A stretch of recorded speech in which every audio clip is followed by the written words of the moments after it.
Estamos en tiempos de celebrar la encarnación, el advenimiento de Jesús y este momento tan especial que nos invita a reflexionar sobre las verdades profundas que encontramos en las Escrituras.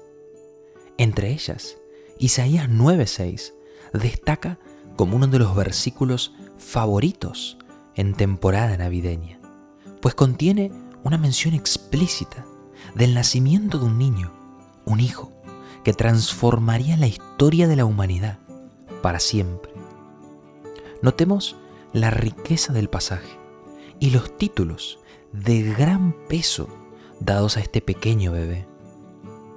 Dice, porque un niño nos ha nacido, un hijo nos ha sido dado, y la soberanía reposará sobre sus hombros, y se llamará su nombre, admirable consejero, Dios poderoso, Padre eterno, Príncipe de paz. Los títulos atribuidos a Jesús en este versículo suelen llevarse casi toda la atención cada vez que es citado. Sin embargo, si no comprendemos su trasfondo teológico y su lugar en la historia de la redención, nos perdemos mucho y no logramos apreciar la plenitud de su significado. Isaías, al igual que muchos de los profetas que han escrito libros enteros del Antiguo Testamento, escribe en tiempos de exilio, es decir, períodos de gran dolor y lamento para Israel. Podríamos pensar en el exilio como un suceso opuesto al éxodo. En el éxodo, Dios liberó a Israel de la opresión y esclavitud en Egipto.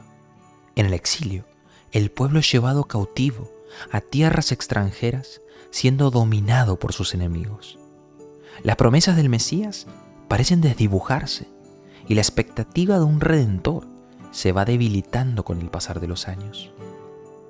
Aquel ansiado hijo de Eva que aplastaría a la serpiente, el anhelado descendiente de Abraham, en quien serían benditas todas las naciones, el amado Hijo de Dios, que tomaría el lugar del pecador y a quien sería dada la obediencia de todos los pueblos, el profeta mayor que Moisés, el ungido del Señor en su monte santo, el Hijo de David y Señor de David, que se sentaría a la diestra de Dios en las alturas, no había llegado y no parecía estar cerca. La necesidad de un rey libertador era más grande que nunca, pues ni en sus peores días, en tiempos de los jueces, habían estado tan mal. Prima la división, gobierna la desesperanza y no parece haber salida. Y es en ese contexto profético y redentor que escribe Isaías, diciéndoles que Dios no los había abandonado, que el Mesías prometido, el Hijo de David, el Rey de Israel vendría y Dios daría libertad a su pueblo a través de él. Por eso, sorprendentemente, el capítulo 9 de Isaías comienza diciendo: mas no habrá siempre oscuridad para la que está ahora en angustia. Y luego añade: el pueblo que andaba en tinieblas vio gran luz. Los que moraban en tierra de sombra de muerte, luz resplandeció sobre ellos. Multiplicaste la gente, aumentaste la alegría. Se alegrarán delante de ti como se alegran en la siega, como se gozan cuando reparten despojos. Porque tú quebraste su pesado yugo y la vara de su hombro y el cetro de su opresor. ¿Cómo puede ser? ¿De dónde vienen estas buenas noticias? Y allí es que el profeta dice: porque un niño nos ha nacido, un hijo nos ha sido dado. Y lo primero que resalta sobre este niño, y a menudo pasa desapercibido, no son sus títulos, sino que dice: y la soberanía reposará sobre sus hombros. Este no es cualquier niño. Él es el Rey, es el soberano, es el Señor. Desde pequeño, la carga que estaría sobre sus hombros, el peso de la responsabilidad que tendría, no sería nada menos que el gobierno y la autoridad del Rey de Israel, el Hijo de David. Y los títulos que se mencionan debemos entenderlos en este contexto. En él converge todo lo que un rey necesita.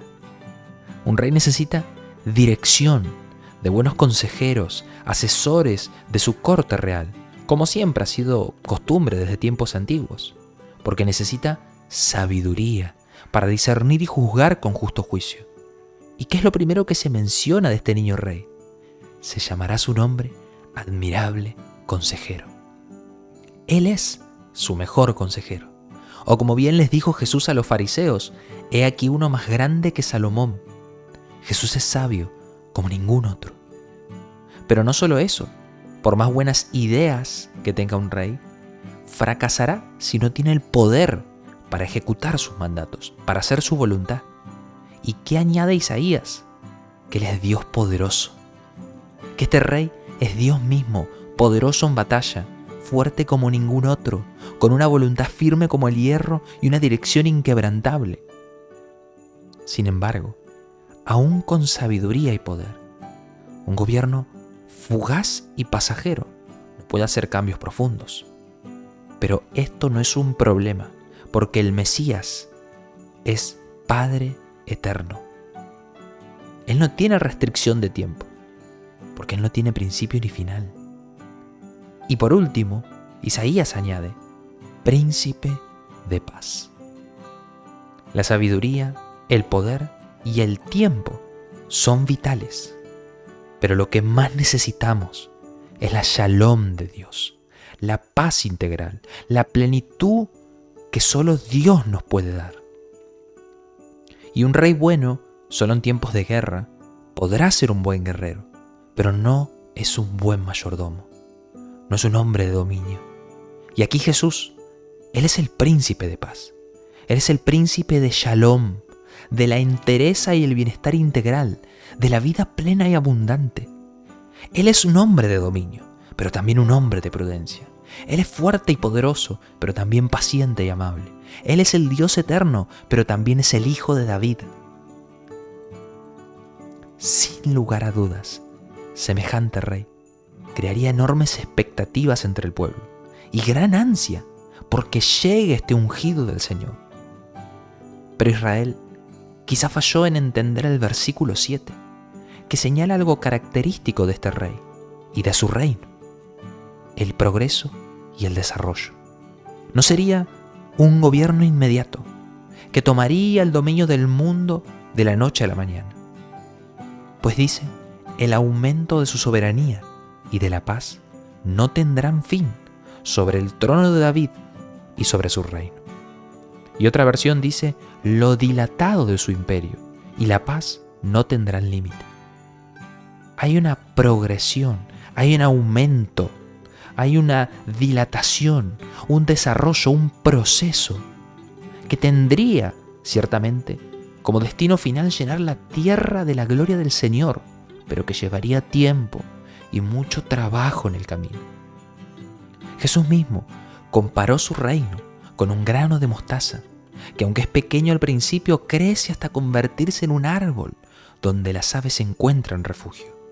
Y de manera similar, el gobierno de Jesús fue establecido en su venida al mundo, y podemos ver ciertamente cómo ha crecido a lo largo de la historia, transformando vidas, trayendo justicia y paz al mundo. Este crecimiento es un testimonio de la fidelidad de Dios para cumplir sus promesas. Pero no nos engañemos, queda mucho por crecer. Aún no se ha manifestado en su plenitud. Hay mucha oscuridad que disipar.